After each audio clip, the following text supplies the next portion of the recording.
మేము మీకు ఇప్పుడు కూడా ఆంధ్ర ప్రజలకు చెప్తున్నాం, ఎలాంటి వాడి చేతిలో అధికారం పెట్టాలి.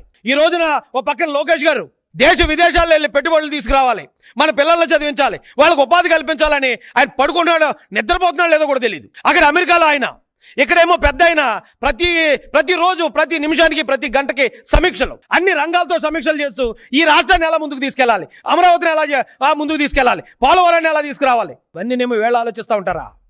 ఈ జగన్మోహన్ రెడ్డి ఏమో ఇలాంటి గోండాగాళ్ళని రాష్ట్రం మీద వదులుతాడా? అలాంటి వాళ్ళు ఎక్కడ ఉండాలి? జైల్లో ఉండాలి. జైల్లో ఉన్నవాడిని జగన్ టీం ఎందుకు రిలీజ్ చేసింది? ఏ క్రైమ్ని మీరు ప్లాన్ చేశారు? ఎవరిని చంపించాలని ఆయన బయట తీసుకొచ్చారు. అది క్లియర్గా చెప్తున్నాడు, నాకు జగన్ లీగల్ టీం నాకు సపోర్ట్ తీసుకొచ్చింది అని. ఏం చేయబోతున్నారు ఇప్పుడు? వాడితో ఏ నేరం చేయించబోతున్నారు? నేను ఆంధ్ర ప్రజలకు ఒకటే చెప్తున్నానండి, ఈ రోజున చంద్రబాబు నాయుడు గారు లోకేష్ గారు పనితీరు చూస్తున్నారు. 20 లక్షల కోట్లు దాదాపుగా వాళ్ళు పెట్టుబడులు తీసుకొచ్చారు. అది చాలదన్నట్టు ఇంకా అమెరికా వెళ్ళిన తర్వాత కూడా దిగ్గజ పారిశ్రామికవేత్తలతో అయినా ప్రతిరోజు భేటీలు మీరు చూస్తూనే ఉన్నారు మీడియాలో. చంద్రబాబు నాయుడు గారి పనితీరు మీకు చెప్పడానికి నేనే సరిపోను. అలాంటి నాయకులు మనకు కావాలా? ఇలాంటి రౌడీల్ని పెంచి పోషించే జగన్మోహన్ రెడ్డి గారు లాంటి గోండారాజులు, మాఫియా డాన్లు కావాలా? మాఫియా అని ఎందుకు అంటానంటే, ఆ పార్టీలో ఎవడైనా నిజాయితీ పరులు మాత్రం ఉండాలి అని ఒక ఇదిగా తీసుకున్నాడు అనుకోండి జగన్మోహన్ రెడ్డి, ఆ పార్టీలో ఒకడు కూడా ఉండడు.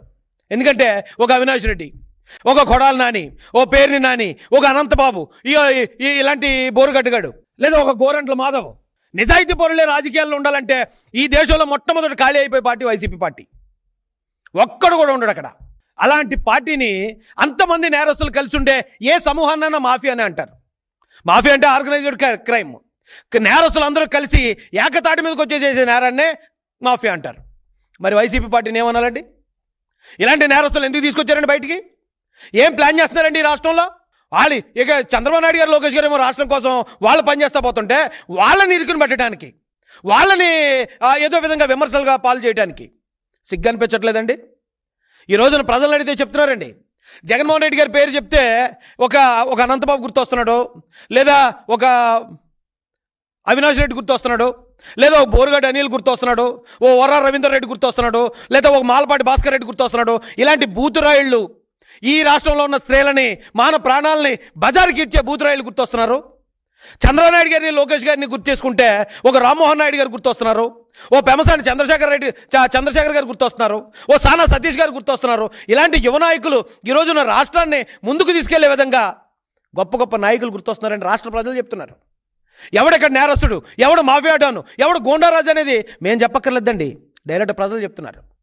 ఈరోజు ఇలాంటి వీడియోలు మీ నిజస్వరూపాన్ని రోడ్డు మీద ఒక రకంగా చెప్పాలంటే బట్టలు ఓడదీసి నిలబెడుతున్నాయి.